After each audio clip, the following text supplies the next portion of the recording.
Welcome. Welcome, Mr. President, Mr. Vice President. Welcome to you all who have journeyed to this great national treasure and are here with us today. We stand at the edge of this grandest of all canyons, humbled by the majesty of the landscape, inspired by the cathedral spires of its eroded formations, and awed by the immensity of the scene, and aware of the quiet red rock side canyons where time and solitude join into timelessness. Deeply respectful of the forces of nature which have sculpted and painted the scene behind us, and reminded of our solemn responsibilities in protecting this place and places like it, so that we may pass them unimpaired to generations not yet born. I am pleased to not only express our welcome, but to also introduce to you Mrs. Norma Matheson, widow of respected former Utah Governor Scott Matheson, a person deeply committed to those responsibilities of environmental care that must continue to be the hallmark of our great nation. Mrs. Matheson.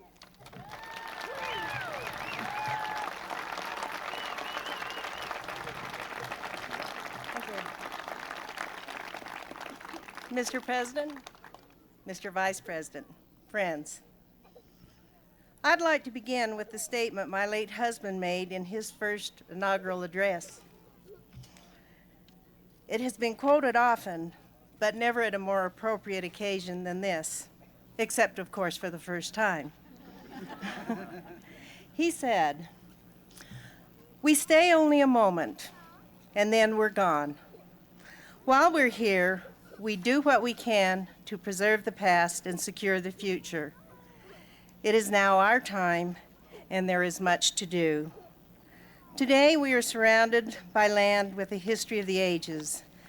This vast region is full of wonders to secure and to preserve now and hopefully forever. Gratefully, we have an administration that understands this.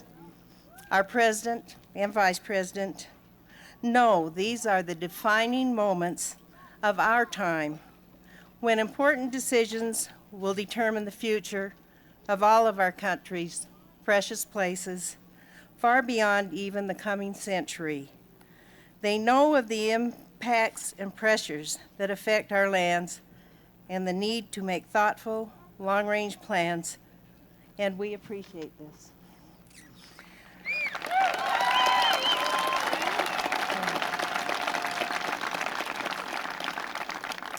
And we appreciate, Mr. Vice President, your longtime advocacy for the environment. So it is with great pleasure.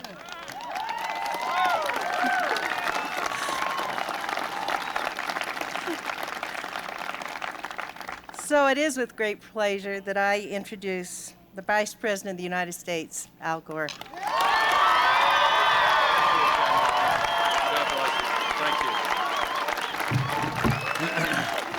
Thank you very much. Thank you very much, Norma Matheson, and thank you for your long-time advocacy for environmental protection. Some of you may not, many of you know about her long-time involvement in these issues. Some of you may not know that it goes back to her college days when she got a degree in zoology. She's been at this a long time. Before I say a few words and present the President, I would like to acknowledge a few people on behalf of the President. First of all, the Secretary of Interior, Bruce Babbitt, who is here.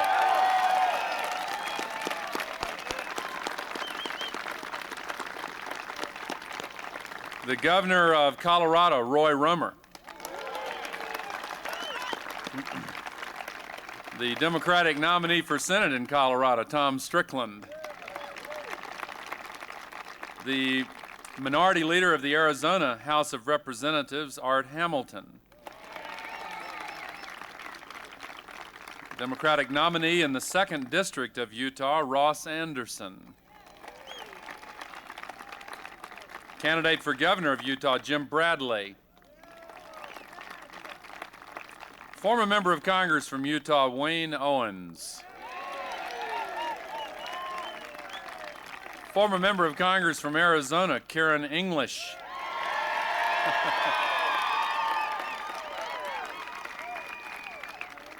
President of the Sierra Club, Adam Werbach. President of the Grand Canyon Trust, Jeff Barnard. The Harvey High School Choir, thank you very much. Robert Redford, longtime environmental activist.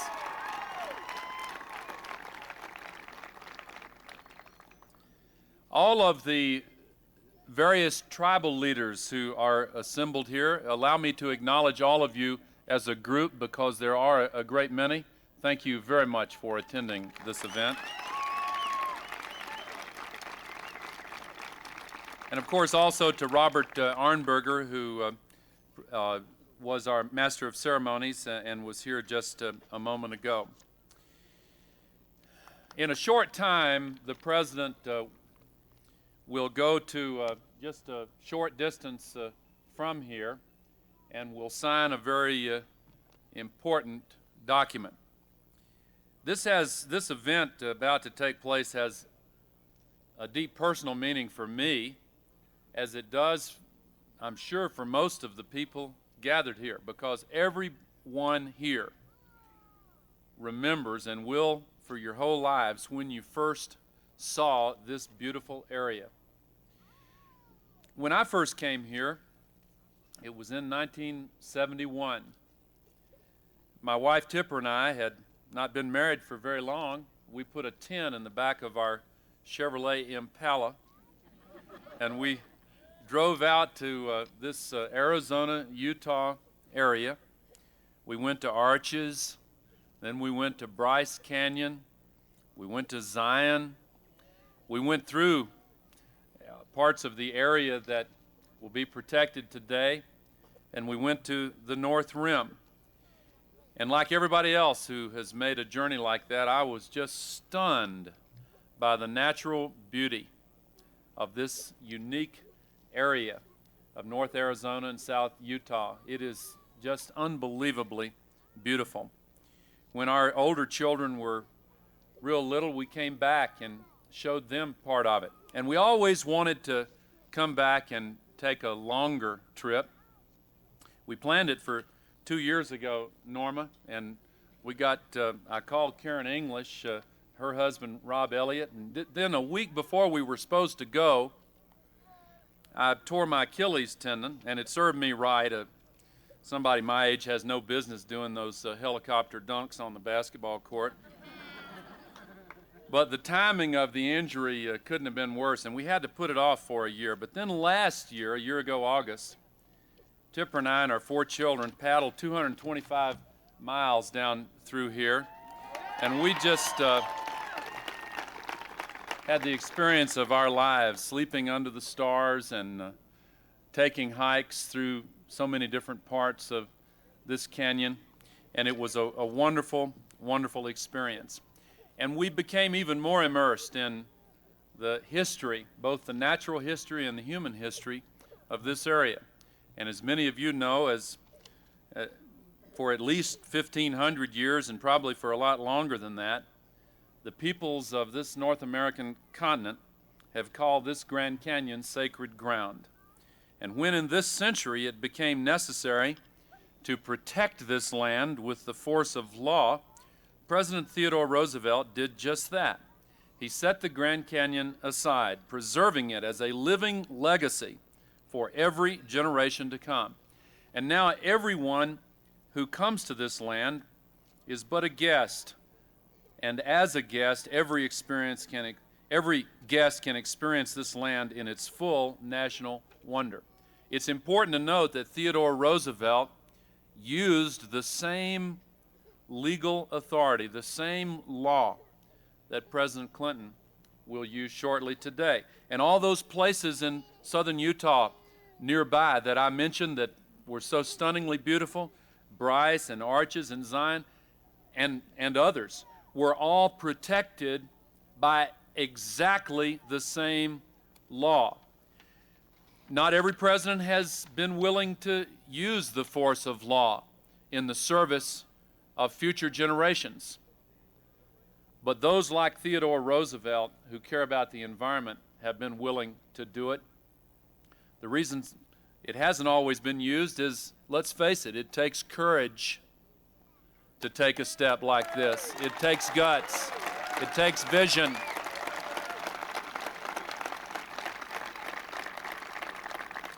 There's a word we use to describe this approach. It's called stewardship, and it means resisting the short-sighted impulses. It means never saying, oh, someone else will clean up our mess. It means doing what is right to leave our environment safe and clean for the next generation. I'm mighty proud to say that stewardship is the guiding principle of this administration.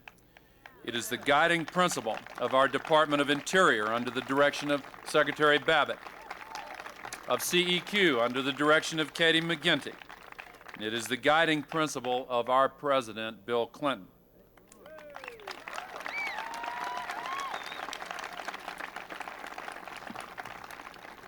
In a few moments after the speaking here is finished, the President will himself create a great monument to stewardship in Utah. 2 years ago, he protected vast areas of the Mojave Desert in California, creating 3 new national parks.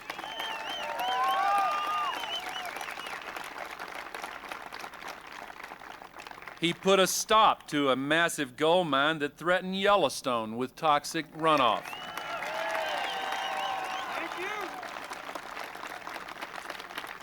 He made a bold and unprecedented commitment that also took guts to help clean up the Florida Everglades and protect and restore them after decades of assaults. He fought to make the water we drink and the air we breathe cleaner and safer. He gave communities the right to know about environmental dangers. He led the way to new safeguards for our children to protect them from pesticide residues on their food. He reformed our Superfund program, making it possible for us to clean up in 3 years as many toxic dumps as had been cleaned up in the previous 12 years. He has given incentives to business to help restore poisoned urban lots or brownfields that no one dared touch. He's made it easier for companies to do the right thing by the environment by scrapping excess and unnecessary rules and increasing net results. His work has not been easy because part of the story here is that after 25 years of bipartisan support for the environment, we're now faced with something new. We now have a group in Congress bent on rolling back environmental protections and rolling over national parks. This new group has turned its back on the notion of stewardship. They have broken faith with this vital American tradition. They've made a mockery of the notion of protection. They've sought not to protect our health or that of the environment, but rather to protect those who seek license to pollute. If they got their way, they would do very serious damage. But they won't get their way, and the reason's pretty simple. President Bill Clinton.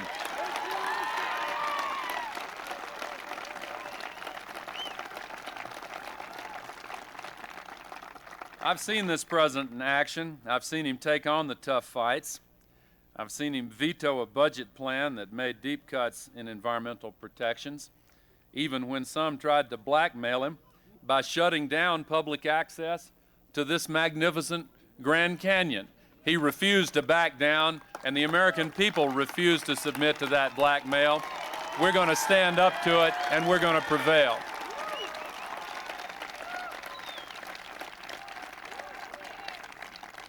But he was not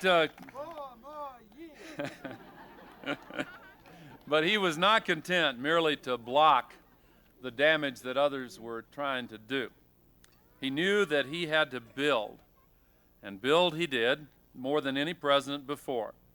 We're grateful for his environmental commitment and his far-reaching vision. We're grateful for what he has achieved. There is a simple truth that parents teach their children early on, and it is this: we have to leave things not just the way we found them, but better. Ladies and gentlemen, thanks to the leadership of President Bill Clinton, we will set that great example for our children.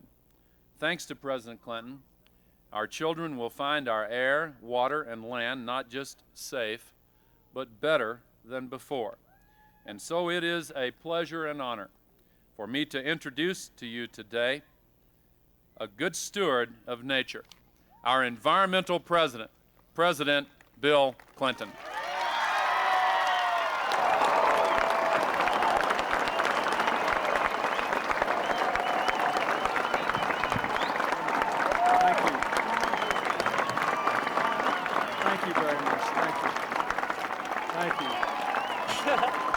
Thank you.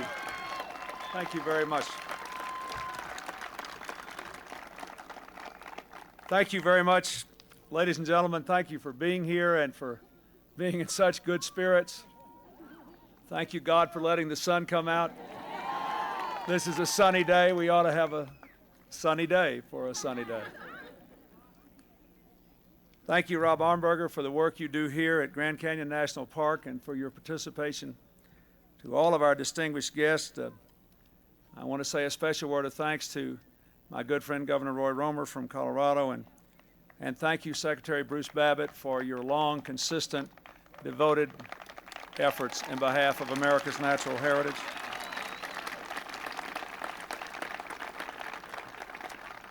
I also want to thank the Harvey High School Choir and the students and the faculty from Grand Canyon Unified School who are here. Where are you all? Thank you. I think this ought to qualify as an excused absence, or maybe even a field trip. I want to thank all of our tribal leaders who are here, and indeed all the Native Americans who are here. We are following in your footsteps and honoring your ethic today.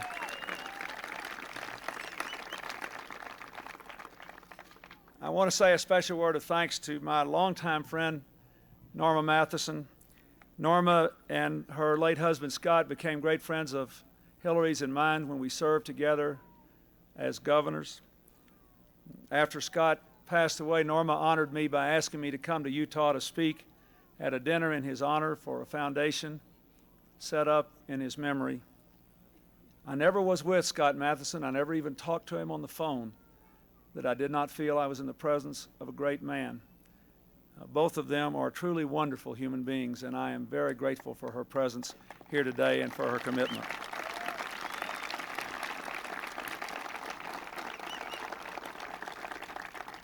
And finally, I want to thank, more strongly than I can ever convey to you, the Vice President for his passion, his commitment, his vision, and his sheer knowledge of environmental and natural heritage issues. It has become a treasure for the United States, and I have mined it frequently for 4 years.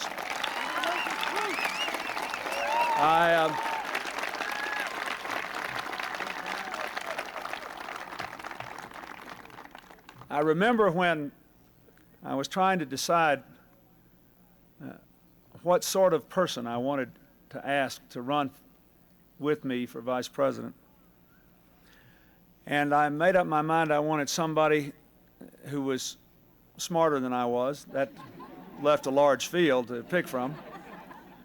Someone who was philosophically in tune with me, someone who would work like crazy, and someone who knew things I didn't know. And I read Earth in the Balance, and I realized it was a profoundly important book by someone who knew things I wanted to learn. And we have learned a lot and done a lot together over the last 4 years. Very few things we have done will have a more positive, lasting effect than this, and it will always have Al Gore's signature on it as well, and I thank him for what he has done.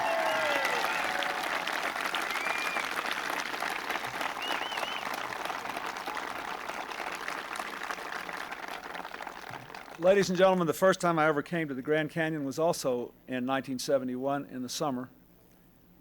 And one of the happiest memories of my entire life was when, for some fluky reason, even in the summertime, I found a place on a rock overlooking the Grand Canyon where I was all alone. And for 2 hours, I sat and I laid down on that rock and I watched the sunset. And I watched the colors change layer after layer after layer for 2 hours. I could have sat there for 2 days if the sun had just taken a little longer to set.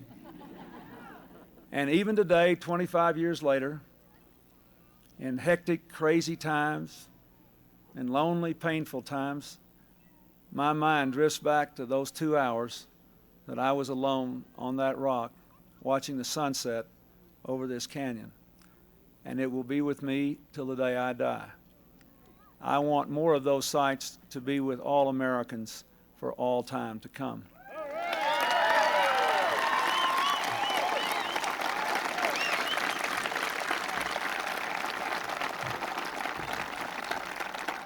As all of you know, today we are keeping faith with the future. I'm about to sign a proclamation that will establish the Grand Staircase Escalante National Monument.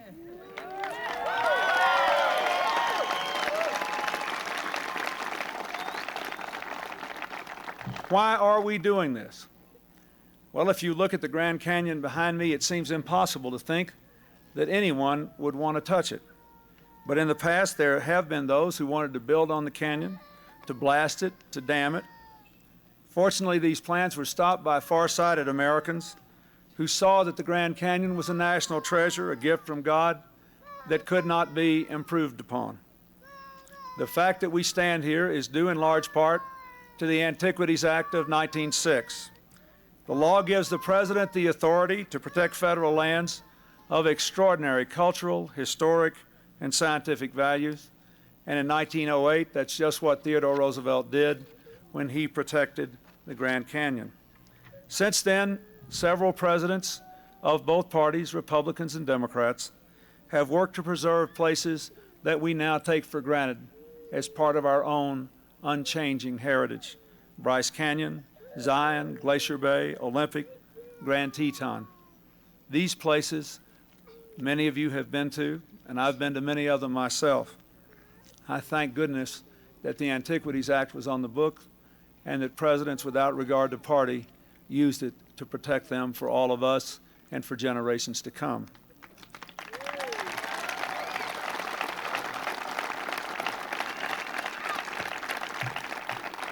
Today, we add a new name to that list, the Grand Staircase Escalante National Monument. 70 miles to the north of here in Utah lies some of the most remarkable land in the world. We will set aside 1.7 million acres of it. On this remarkable site, God's handiwork is everywhere, in the natural beauty of the Escalante Canyons and in the Kaparowitz Plateau, in the rock formations that show layer by layer billions of years of geology, in the fossil record of dinosaurs and other prehistoric life, in the remains of ancient American civilizations like the Anasazi Indians. Though the United States has changed and Utah has grown, prospered, and diversified, the land in the Utah Monument remains much as it did when Mormon pioneers made their way through the Red Canyons and the high desert in the late 1800s. Its uniquely American landscape is now one of the most isolated places in the lower 48 states. In protecting it, we live up to our obligation to preserve our natural heritage. We are saying very simply, our parents and grandparents saved the Grand Canyon for us. Today, we will save the Grand Escalante Canyons and the Kaparowitz Plateaus of Utah for our children.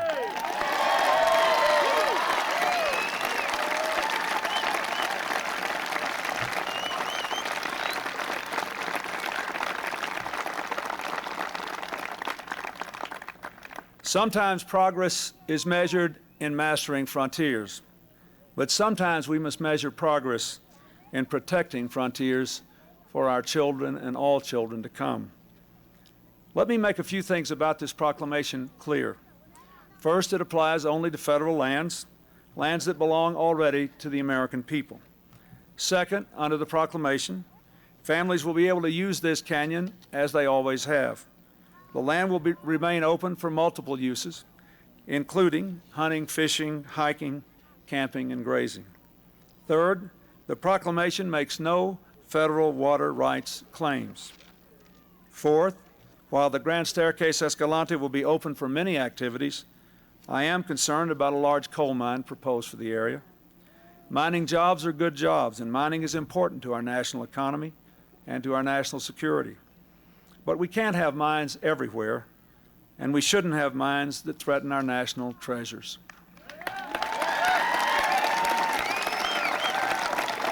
That is why I am so pleased that Pacificor has followed the example set by Crown Butte New World Mine in Yellowstone. Pacificor has agreed to trade its lease to mine coal on these lands for better, more appropriate sites outside the monument area. I hope that Andalex, a foreign company, will follow Pacificor's example and work with us to find a way to pursue its mining operations elsewhere. Now, let me also say a word to the people of Utah. Mining revenues from federal and state lands help to support your schools. I know the children of Utah have a big stake in school lands located within the boundaries of the monument that I am designating today.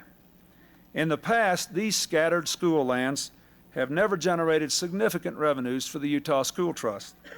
That's why Governor Scott Matheson, one of the greatest public figures in the history of Utah, asked the Congress to authorize the exchange of non-revenue producing lands for other federal lands that can actually provide revenue for the school trust. Finally, I was able to sign legislation to accomplish that goal in 1993, and I will now use my office to accelerate the exchange process. I have directed Secretary Babbitt, thank you.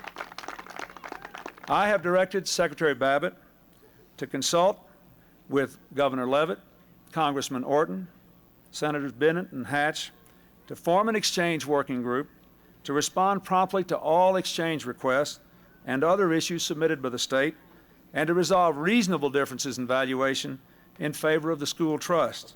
By taking these steps, we can both protect the natural heritage of Utah's children and ensure them a quality educational heritage.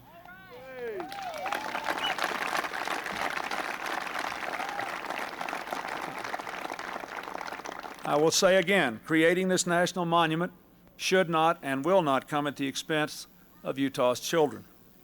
Today is also the beginning of a unique 3-year process during which the Bureau of Land Management will work with state and local governments, Congressman Orton and the senators, and other interests to set up a land management process that will be good for the people of Utah and good for Americans. And I know a lot of you will want to be involved in that and to be heard as well. Let us always remember, the Grand Staircase Escalante is for our children. For our children, we have worked hard to make sure that we have a clean and safe environment, as the Vice President said. I appreciate what he said about the Yellowstone, the Mojave Desert, the Everglades, the work we have done all across this country to try to preserve our natural heritage and clean up our environment. I hope that we can once again pursue that as an American priority without regard to party or politics or election seasons. We all have the same stake in our common future.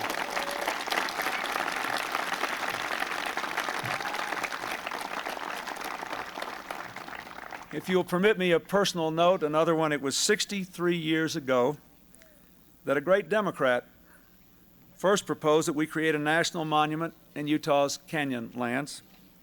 His name was Harold Ickes. He was Franklin Roosevelt's Interior Secretary. And I'm sorry he never got a chance to see that his dream would become a reality. But I'm very glad that his son and namesake is my Deputy Chief of Staff and is here today.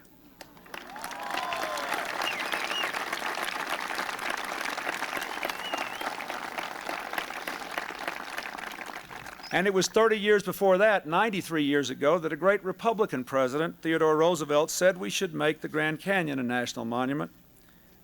In 1903, Teddy Roosevelt came to this place and said a few words from the rim of the canyon I'd like to share with you as we close today. Leave the Grand Canyon as it is. You cannot improve upon it. What you can do is keep it for your children, your children's children, all who come after you. We have gotten past the stage when we are pardoned if we treat any part of our country as something to be skinned for. The use of the present generation, whether it is the forest, the water, the scenery, whatever it is, handle it so that your children's children will get the benefit of it. It was President Roosevelt's wisdom and vision that launched the progressive era and prepared our nation for the 20th century. Today, we must do the same for the 21st century. I have talked a lot about building a bridge of possibility to that 21st century by meeting our challenges and protecting our values. Today, the grand staircase, Escalante National Monument, becomes a great pillar in our bridge to tomorrow. Thank you, and God bless you all.